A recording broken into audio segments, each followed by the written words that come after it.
Good morning. Today is day 86 of Fortitude Through Stoicism, and today's a little bit of a somber day. Looking at the lesson for today, what rules your ruling reason? What rules your ruling reason? Marcus Aurelius. How does your ruling reason manage itself? For in that is the key to everything. Whatever else remains, be it in the power of your choice or not, is but a corpse and smoke. Now, what in the heck is the Roman Emperor Marcus Aurelius talking about here? And essentially, I'm not going to butcher the Latin quote, but there's an old Roman quote that translates to, "Who watches the watchers?" Basically, this is what you might ask yourself. What influences the ruling reason that guides your life? Influence, guiding. There's so much here to talk about. We've all heard the quote, show me your friends, I'll show you your future, because if you hang out with 5 crackheads, you'll be the 6th. If you hang out with 5 millionaires, you'll be the 6th. This takes into exploration of subjects like psychology, evolutionary biology, neurology, subconscious. But really, what shapes the most disciplined, focused minds? And so it really comes down to this. In Stoicism, we talk about critical thinking or judgment, deciding from right from wrong, based on logic and not emotion. So how do you know what's the right thing to do? I was raised loosely without a father. I had one, he wasn't present. So the lessons I had to learn as a man, what do? We observe others. Influence. Holy shit, what happens if you're surrounded by bad people? Luckily, as a young man, I was surrounded by people like my brother, a Marine, my high school wrestling coach, and also he helped coach football, a Marine. And I was a little bit of a bad kid in school, a little rowdy. So I had a counselor. He was also a Marine. So I was surrounded by men who had core values instilled in them. Core values. Shawn, what are core values?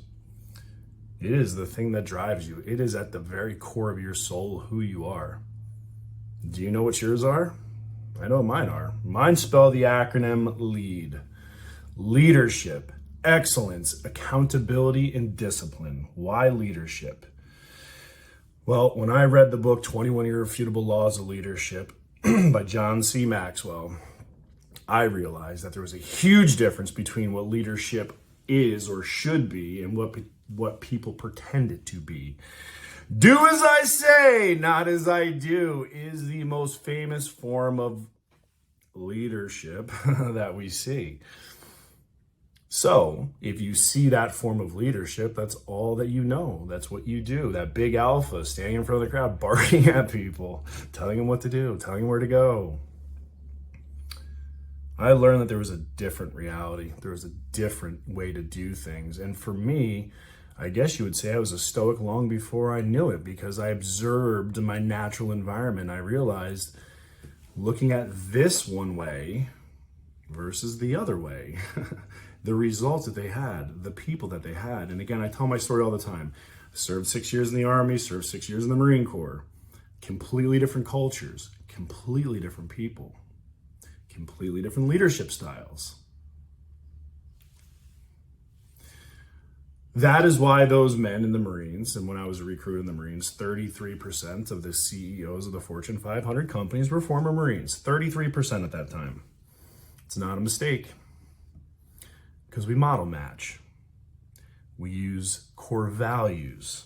So for me, leadership, followed by excellence. Mama always said, if it can be done right, son, be the one to do it. And if it wasn't done right the first time, do it again.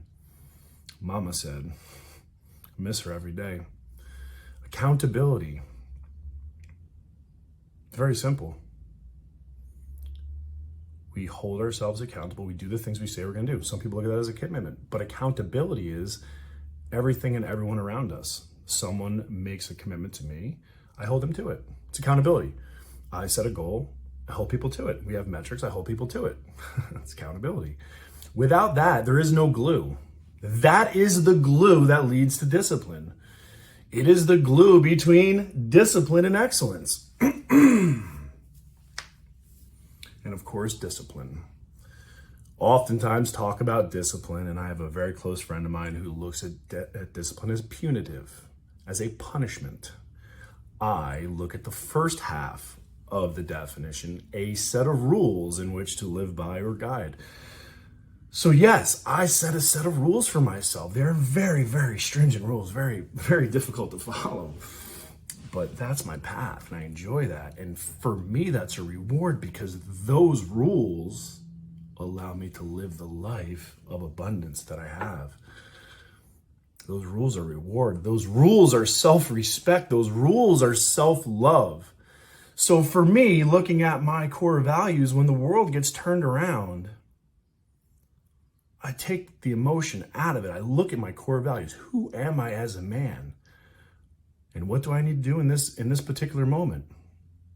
Well, a leader puts his team first, right? Whatever the situation is, I look to the playbook and I make a decision. So what's my ruling reason? I've used people to guide my influence because I didn't know. And the more that I knew, it allowed me to search my own path and find my own way and find who I am.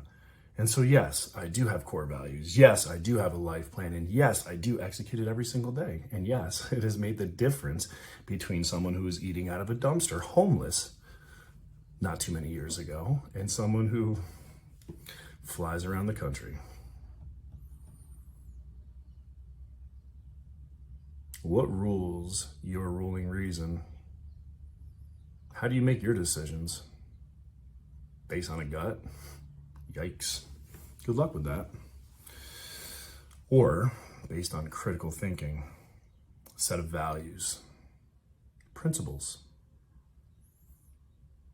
You might like it. And have a great day.